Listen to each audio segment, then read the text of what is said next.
My wife said she was working late every night for 5 months. I hired a private investigator and discovered she was taking Tango lessons with her ex. I signed up for the same class under a different name. The look on her face when I walked in for the partner dance was priceless. I, 34M, thought I knew my wife after 8 years of marriage. Turns out, I didn't know her at all. It started 5 months ago when she began staying late at the office. Every single night. The marketing firm where she worked as a senior account manager had supposedly landed this massive client that required round-the-clock attention. She'd come home exhausted, barely touching dinner, claiming she was too tired to talk about her day. The woman who used to tell me every detail about her coworkers' lunch choices suddenly became a vault of silence. At first, I bought it. The economy was tough, and landing a big client was crucial for her career.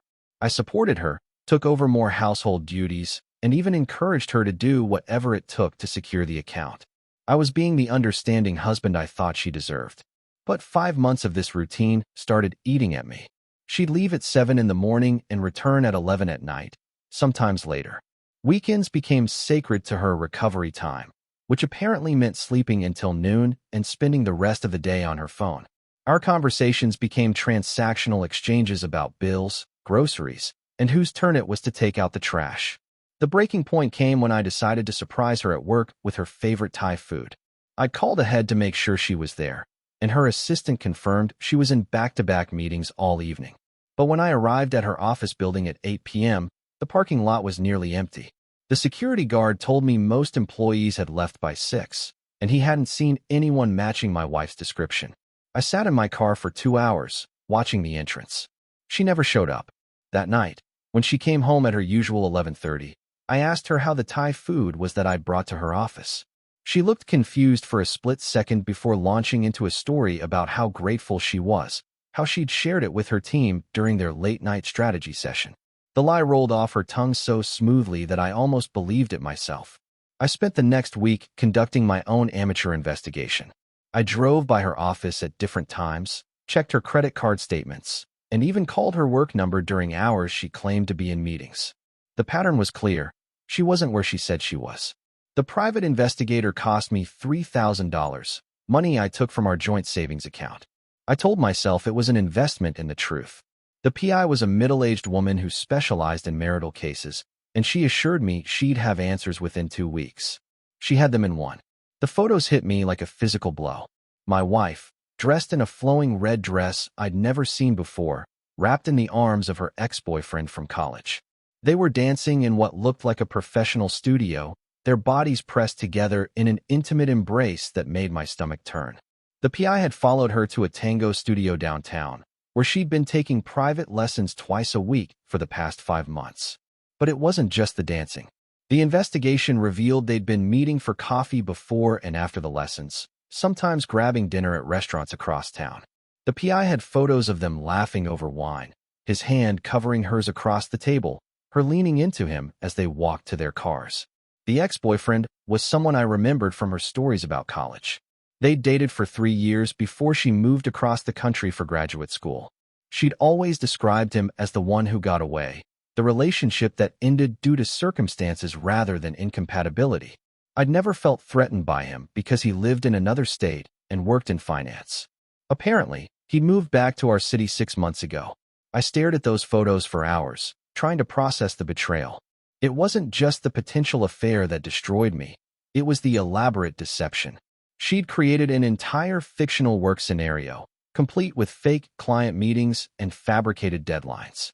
She'd looked me in the eye every night for 5 months and lied with the confidence of someone who'd practiced.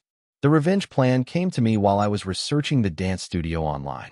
They offered beginner classes twice a week, and according to their website, students could sign up using just a first name for privacy. I created a fake email account, chose a common first name that wasn't mine, and registered for the Thursday night beginner class. I spent 2 weeks preparing. I bought new clothes that would make me less recognizable, grew out my beard, and even got a haircut that changed my appearance significantly. I practiced walking differently, changing my posture and gait. The goal wasn't to fool her indefinitely, but to get close enough to make the reveal as devastating as possible. The first class was torture. I watched from across the room as she danced with him, their chemistry undeniable. They moved together like they'd been partners for years, anticipating each other's movements with an intimacy that made my chest tight. The instructor praised their connection, using them as an example for the rest of the class.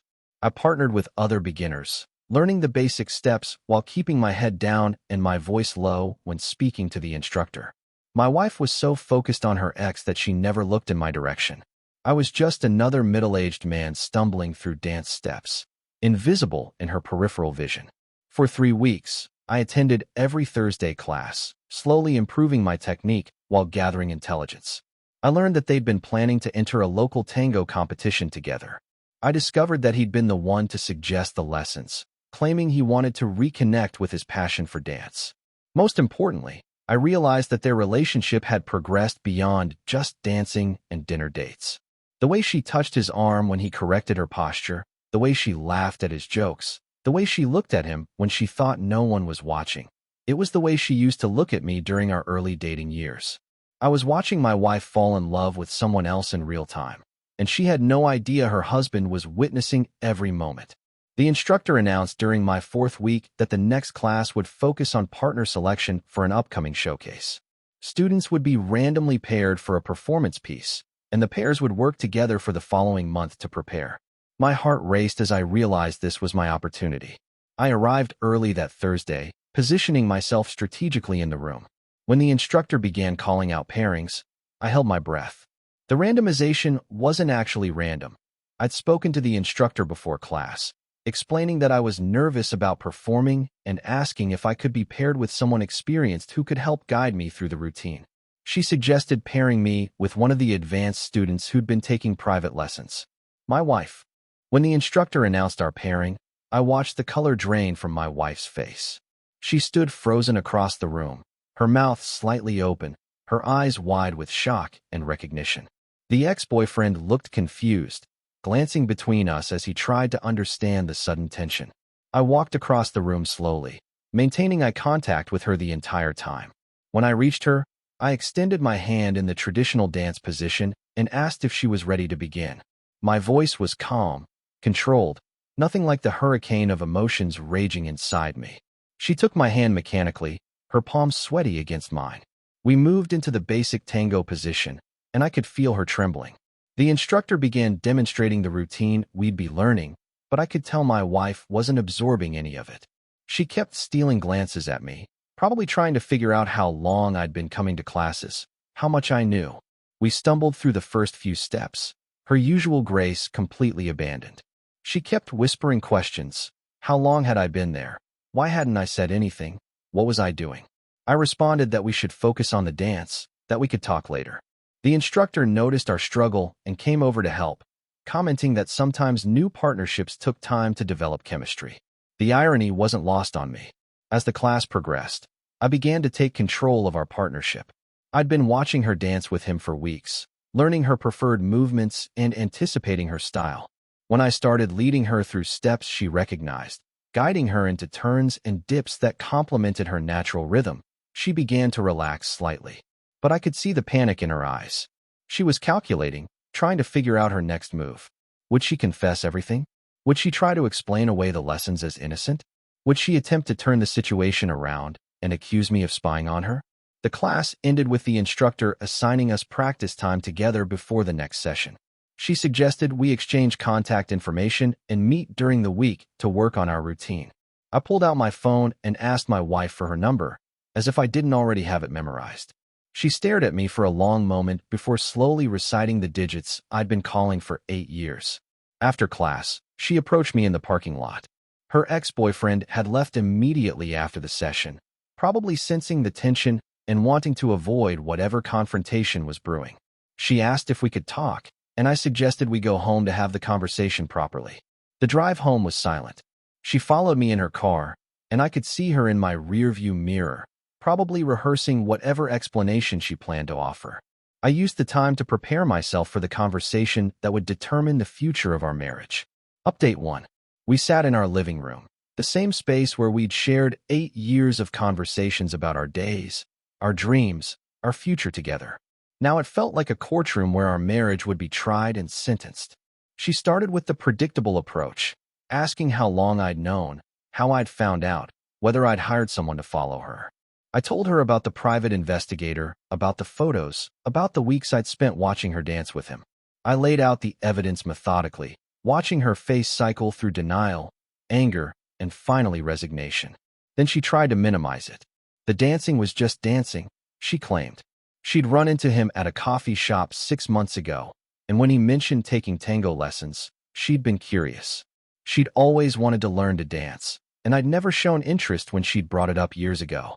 The lessons were innocent, just two old friends reconnecting over a shared activity. I asked her about the dinners, the wine, the intimate conversations the PI had documented. She admitted they'd been catching up, reminiscing about old times, but insisted nothing physical had happened between them. They were just friends exploring a mutual interest in dance. I asked her why she'd lied about working late instead of simply telling me about the lessons. This question seemed to break something in her. She sat quietly for several minutes before admitting that she'd known how it would look, that she'd been afraid I'd be jealous or try to stop her from taking the classes. But then she said something that changed everything. She told me that dancing with him had made her feel alive again in a way she hadn't experienced in years. She said our marriage had become routine, predictable, and that the excitement of learning something new with someone who appreciated her efforts had been intoxicating. She wasn't just talking about the dancing anymore. I asked her directly if she was in love with him. She looked at me with tears in her eyes and said she didn't know. She said she loved me, loved our life together, but that being with him reminded her of who she used to be before marriage and responsibilities had worn her down. That's when I told her about my plan. I explained how I'd been attending classes for a month, watching her fall in love with someone else, planning this moment of revelation. I described the satisfaction I'd felt when I saw the shock on her face, the way her perfect little secret world had crumbled when I walked into that dance studio. She asked me what I wanted to happen next. Did I want a divorce? Did I want her to stop seeing him? Did I want to try counseling? I told her I wanted her to choose. Not just between him and me, but between the person she was becoming and the person she'd been for the past 8 years. I said I wouldn't compete for her attention or try to convince her to stay in a marriage she was already emotionally leaving. But I had one condition. If she chose to work on our marriage, she had to be completely honest about everything that had happened between them. No more lies, no more omissions, no more protecting my feelings with partial truths. She agreed to think about it over the weekend. Update 2. She chose him. Not immediately, and not in the way I'd expected. She spent the weekend agonizing over the decision, crying, making lists of pros and cons, calling her sister for advice. She asked me questions about our relationship, about whether I thought we could recover from this, about whether I'd ever be able to trust her again. I answered honestly. I told her that trust, once broken this completely, might never fully heal. I said that every time she was late from work, every time she went out with friends, every time she was quiet or distant, I'd wonder if she was lying again. I explained that the elaborate deception hurt more than the emotional affair itself because it showed a level of calculation and commitment to dishonesty that I'd never imagined her capable of. She said she understood, and that she'd been thinking the same thing from the other direction. She realized that she'd been unhappy in our marriage for longer than she'd admitted to herself, and that meeting him again had simply highlighted what was missing in our relationship. On Sunday evening, she told me she wanted to separate. Not to be with him immediately, she claimed, but to figure out who she was outside of our marriage. She said she needed space to explore whether her feelings for him were real or just an escape from her dissatisfaction with our life together. I asked her to be honest about her intentions. She admitted that yes, she wanted to see where things could go with him, but that she also genuinely needed time to understand her own feelings. She said she'd been living on autopilot for years, and that the dancing had woken something up in her that she wasn't ready to put back to sleep. We agreed on a trial separation. She would move in with her sister temporarily, and we'd revisit the situation in 3 months. We'd split expenses fairly, and neither of us would make any major decisions about divorce or property division during the separation period. The practical arrangements were surprisingly easy to negotiate. We'd been married long enough to accumulate significant shared assets, but we'd also been careful about keeping some finances separate. We had no children, which simplified things considerably. What wasn't easy was watching her pack her belongings. She took her clothes, her books, her personal items, but left behind most of the things we'd chosen together. The artwork on the walls, the furniture we'd picked out, the kitchen gadgets we'd received as wedding gifts. All of it stayed, turning our home into a museum of our shared life. Before she left, she asked me if I regretted hiring the private investigator and infiltrating her dance class. She wanted to know if I thought things might have played out differently if I'd simply confronted her about my suspicions directly. I told her I didn't regret it. The elaborate deception she'd maintained for 5 months had required a proportional response. If she'd been honest from the beginning about wanting to take dance lessons with an ex-boyfriend, we could have had a conversation about boundaries and comfort levels. Instead, she'd chosen to lie, and lies had consequences. She said she understood, and that she probably would have done something similar in my position. Then she asked if I thought we'd ever be able to be friends after everything was settled. I told her I didn't know, but that I hoped so. Despite everything, we'd shared 8 good years before this happened. That had to count for something. Update 3. 3 months later, she asked for a divorce. The separation had clarified things for both of us. She'd continued taking tango lessons and had indeed begun a relationship with her ex-boyfriend. They'd entered the competition they'd been preparing for and had placed second in their division. She'd also started therapy to understand why she'd chosen deception over honest communication about her unhappiness. I'd used the time to focus on myself. I continued taking dance lessons, partly out of spite, but mostly because I'd discovered I actually enjoyed it. I'd partnered with different people in the class and had even performed in the same showcase where she'd competed. The instructor had commented on how much I'd improved and suggested I consider taking private lessons to advance more quickly. I'd also started dating again. Nothing serious, just coffee dates and casual dinners with women I'd met through friends or online. It felt strange at first, introducing myself as separated rather than married, but it also felt like a return to a version of myself I'd forgotten existed. When she called to ask for the divorce, she sounded different, more confident, more settled in her decision. She told me she was happy, that she felt like herself again for the first time in years. She said she was sorry for the way things had ended between us, but that she didn't regret the choice to leave. I told her I was glad she'd found what she was looking for. I meant it mostly. I was still angry about the deception, still hurt by the betrayal, but I could see that she was genuinely happier. Our marriage had been comfortable but not passionate, stable but not exciting. Maybe we'd both been settling for less than we deserved. The divorce proceedings were straightforward. We used a mediator rather than lawyers, split our assets fairly, and agreed on terms that left both of us financially stable. The house was sold, and we each took enough from the proceeds to start over independently. 6 months after the divorce was finalized, I ran into them at a restaurant downtown. They were celebrating their 1-year anniversary of taking tango lessons together. She looked radiant in a way I hadn't seen in years, and he seemed genuinely devoted to her. They invited me to join them for a drink, and surprisingly, I accepted. We talked about the dance classes, about how we'd all improved over the past year, about the local tango community we'd all become part of. It was surreal, sitting with my ex-wife and the man she'd left me for, discussing our shared hobby as if we were old friends. As I was leaving, she walked me to my car.